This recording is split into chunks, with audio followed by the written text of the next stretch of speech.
হালকা একটু সাইডে সাইডে, সাবধানে সাবধানে, দামি পার্টস। ভাইজান, আপনার এখানে একটা কাজ হবে। কাজ? আর তুই? জি ভাই। আয়নায় কখনো নিজের চেহারা দেখেছিস? গ্যারেজে কাজ করতে এসেছিস নাকি ভিক্ষা করতে এসেছিস? না ভাই, আমি ভিক্ষা করতে চাই না, কাজ করেই খেতে চাই। ঠিক আছে, দেখি কত বড় কর্মঠ মানুষ। যা কাজ কর, ঠিক মতো কাজ করলে দৈনিক 500 টাকা করে হাজিরা পাবি। জি ভাই।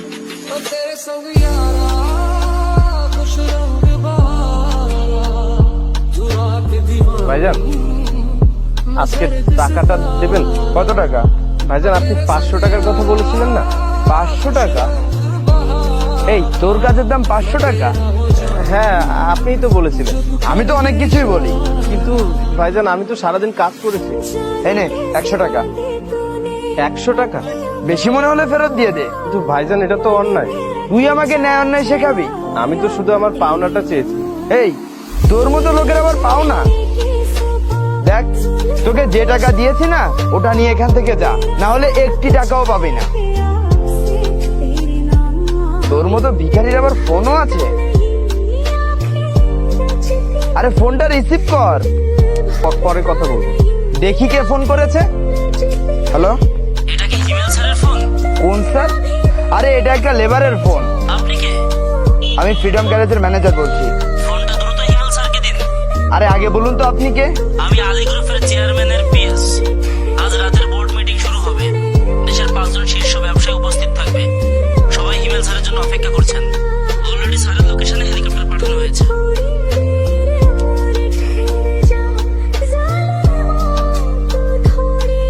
স্যার, আপনারা হেলিকপ্টারটা নিয়ে চলে যান, আমি পরে গাড়িতে আসছি। স্যার আমি ভুল করেছি। না, আপনি ভুল করেননি। জি আপনি শুধু আমার পোশাক দেখে আমার দাম নির্ধারণ করেছেন। স্যার, আমাকে মাফ করে দিন। একজন শ্রমিককে কখনো ছোট করে কথা বলবেন না, কারণ একজন শ্রমিকের ঘামে অনেক বড় বড় মানুষের ভাগ্য নির্ধারণ করা থাকে।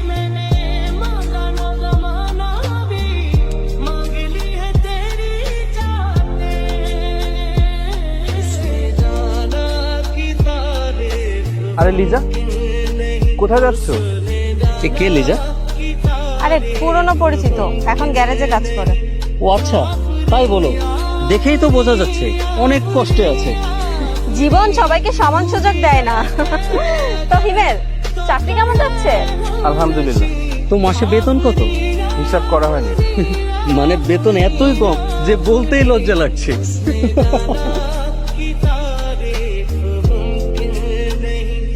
স্যার, অবশেষে আপনাকে পেলাম।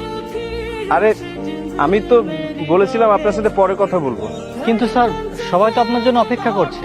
অপেক্ষা করুক না, স্যার, চেয়ারম্যান স্যার বারবার ফোন দিচ্ছেন। পরে কথা হবে। চেয়ারম্যান? স্যার, বোর্ড মিটিং শুরু হওয়ার সময় হয়ে গেছে। আমি আসবো।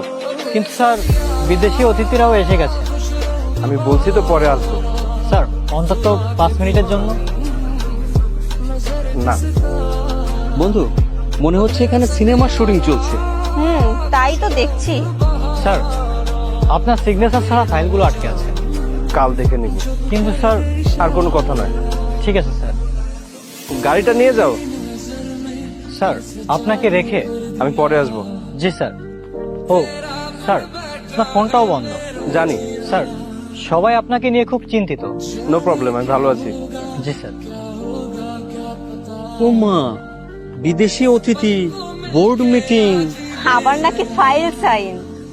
বলছি কত টাকা দিয়েছো লোকটাকে? কিসের জন্য? কিসের জন্য আবার? নাটক করার জন্য। তবে যাই বলো, অভিনয়টা কিন্তু ভালোই করেছে। হিমেল, তুমি তো আগে এমন ছিলে না। কেমন?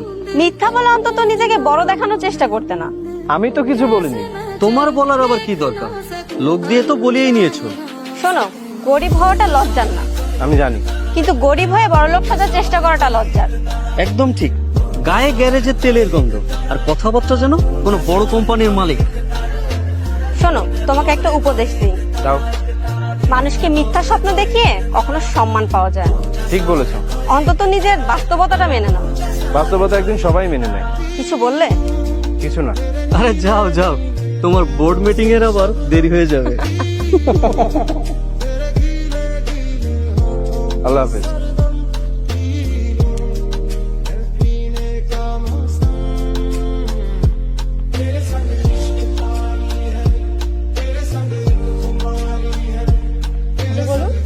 লিজা ম্যাম কি বাসাতে আছেন? জি আমি লিজা, বলুন হ্যাঁ, এটা আপনার জন্য। কে পাঠিয়েছে? দুঃখিত, নাম বলার অনুমতি নেই। অন্তত কোম্পানির নামটা বলুন। সেটাও বলার অনুমতি নেই। কি আছে এই খামের মধ্যে? আগামীকাল সকাল 10টায় আপনাদের উপস্থিত থাকতে হবে। কোথায়? ঠিকানা খামের ভেতর লেখা আছে। আপনাদের বস কে? আমি সেই বিষয়ে কথা বলতে পারবো না। এত গোপনীয়তার কারণ কি? হ্যাঁ, আমাদের নির্দেশনাটা এমনই। জি স্যার, খামটা পৌঁছে দিয়েছি। না না স্যার, নাম উল্লেখ করিনি। জি স্যার, কেউ জানতে পারিনি। কার নাম? কাকে লুকানো হচ্ছে? আচ্ছা, আপনি কি অন্তত একটা ক্লু দিতে পারবেন? না, আমি একটা কথা বলতে পারি। কি? যিনি এই খামটা পাঠিয়েছে তিনি আপনাকে খুব ভালো করে চিনেন।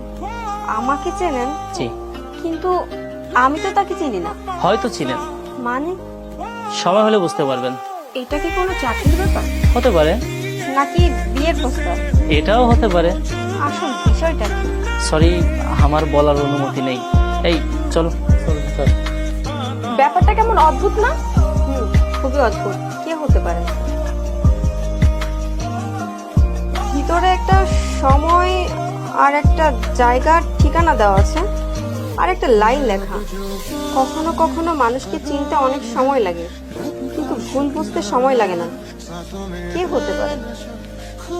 আমার তো গায়ে কাটা দিচ্ছে। না না, এটাও হতে পারে না। আসসালামু আলাইকুম। ওয়ালাইকুম আসসালাম। কি ইন্টারভিউ দিতে এসেছেন? জি, আমি ভেবেছিলাম কোনো অফিসে ইন্টারভিউ হবে, কিন্তু এখানে হবে সেটা ভাবিনি। কোথায় হবে সেটা কোম্পানির সিদ্ধান্ত। Your name? Liza Akter. Okay, বসুন। আপু, তোমার চাকরিটা হলে কিন্তু আমাকে ট্রিট দিতে হবে। আরে বাবা, আগে চাকরিটা হোক, তারপর ট্রিটের কথা বলি। ইনশাল্লাহ হবে। তোমাকে না নিলে আর কাকে নিবে?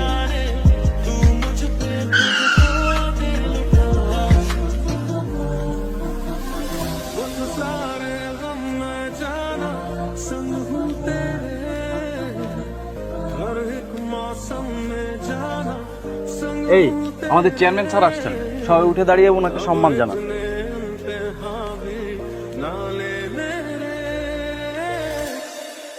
আসসালামু আলাইকুম স্যার।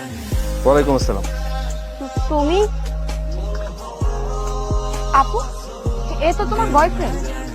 অসম্ভব স্যার, আজকের প্রথম প্রার্থী লিজা আক্তার। ওকে, বি সিটেড।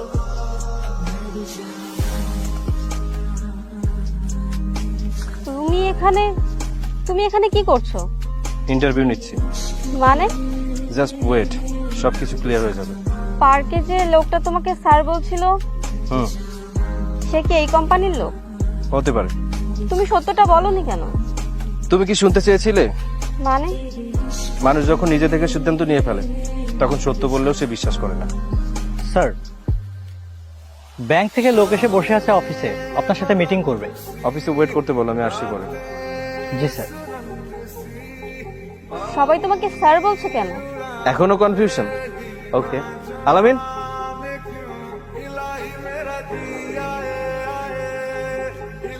দেখো তো এবার আমাকে স্যারের মতো লাগছে কিনা। এই ব্লেজারটা কমতি ছিল, রাইট? আই থিংক আমাকে এবার স্যারের মতো মনে হচ্ছে। So no need this blazer. নিয়ে যাও। আসলে মূর্খরা মানুষকে বিচার করে পোশাক দিয়ে, আর জ্ঞানীরা বিচার করে চরিত্র দিয়ে। এখানে সবাই আমাকে স্যার ডাকে, কারণ এখানে সবকিছু আমাকে রিপোর্ট করতে হয়।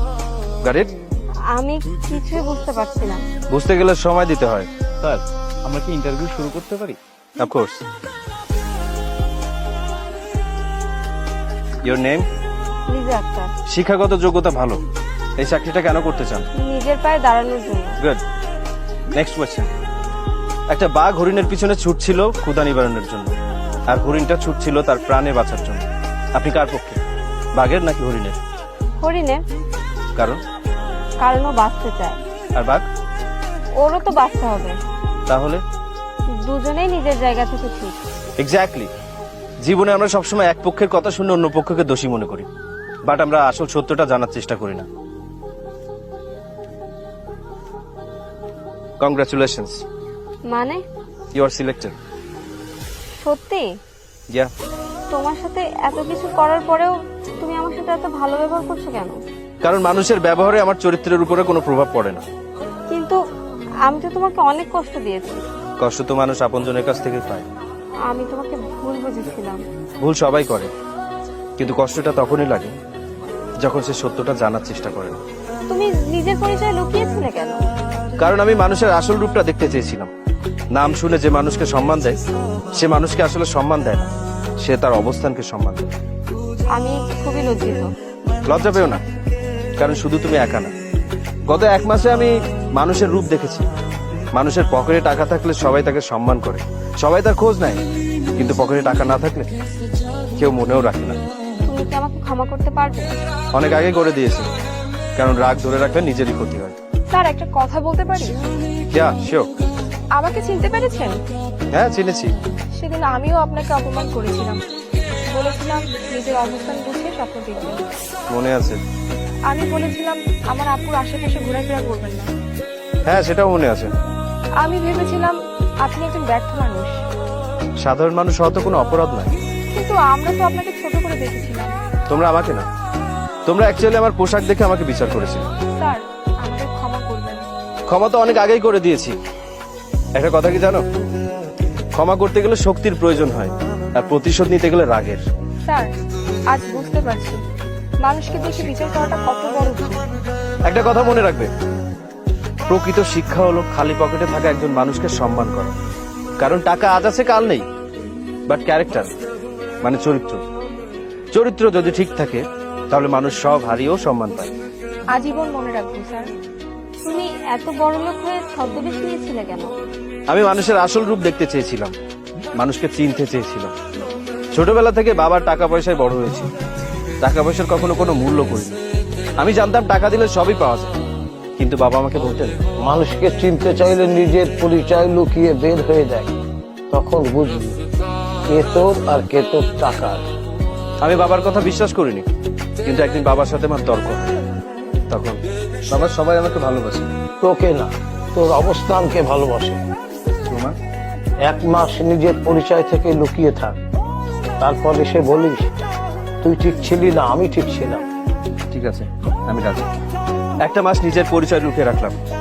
প্রথম সপ্তাহে দেখলাম যাদেরকে বন্ধু ভেবেছিলাম তারা কেউ খোঁজ নেয় না, যাদেরকে আপন ভেবেছিলাম তারা কেউ পাশে থাকে না, আর যাকে সব থেকে বেশি বিশ্বাস করেছিলাম সেও ছেড়ে চলেছে।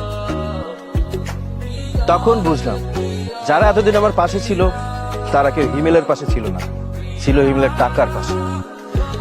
আচ্ছা, তোমাদেরকে যে ইন্টারভিউর জন্য এখানে ডেকেছি, একবারও কি মনে হচ্ছে না যে অফিসে না ডেকে কেন এখানে ডাকলাম? অনেক আগেই মনে হয়েছিল, কিন্তু লজ্জার ভয়ে জিজ্ঞাসা করতে পারিনি। আমি ইচ্ছা করলে অফিসে ডেকে সবার সামনে সত্যটা প্রকাশ করতে পারতাম, বাট করিনি। কেন জানো? ওখানে সবাই আবার পরিচয় দেখে আমাকে সম্মান করে। আমি চেয়েছিলাম তোমরা মানুষটাকে দেখো, মানুষটাকে সম্মান করো। মনে পড়ে এই সেই জায়গা যেখানে তোমরা আমাকে অপমান করেছিলে। আমি ভেবেছিলাম আমি সত্যটা বলার পরে তুমি আমার পাশে থাকবে। কি পাশে থাকবো? আপু, সিরিয়াসলি তুমি এই ছেলেটাকে বিশ্বাস করতে?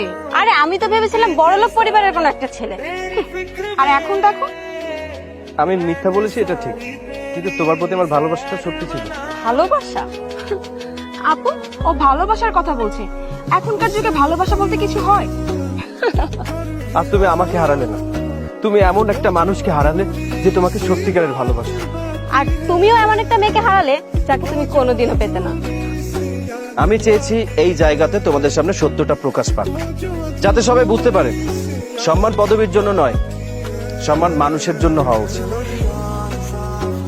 আমি যদি অফিসের 4 দেয়ালের মাঝখানে সত্যটা প্রকাশ করতাম তাহলে কতিপয় কিছু মানুষ জানতো, বাট আমি চেয়েছিলাম যে স্থানে আমাকে অপমান করা হয়েছিল সেখানেই সত্যটা প্রকাশ পাক, কারণ সত্য সবসময় সুন্দর। I have a meeting. I gotta go. By the way, আপনি তো আলী গ্রুপের একজন এমপ্লয়ি, রাইট? আপনি নিচেও জানেন না আলী গ্রুপের চেয়ারম্যান কে? Very unprofessional. From this time be professional, okay?